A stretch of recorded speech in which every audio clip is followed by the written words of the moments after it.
હાય બેન, શું કરે છે? ક્યાં છે?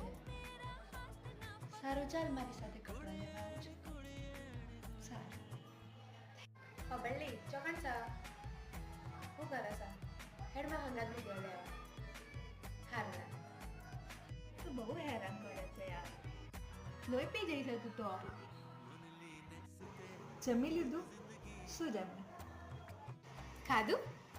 શું ખાધું? રહેવા દે ને યાર, હેરાન ના કરીશ. હકડીને લઈ લીધે કે ભૂડફોડ નાખી હમણાં. તાર સ્કૂલ નથી જવાનું? તને આંડી જવાનું? સારું ત્યારે આવજો. લા હેડે હવે હું જઉં હવે.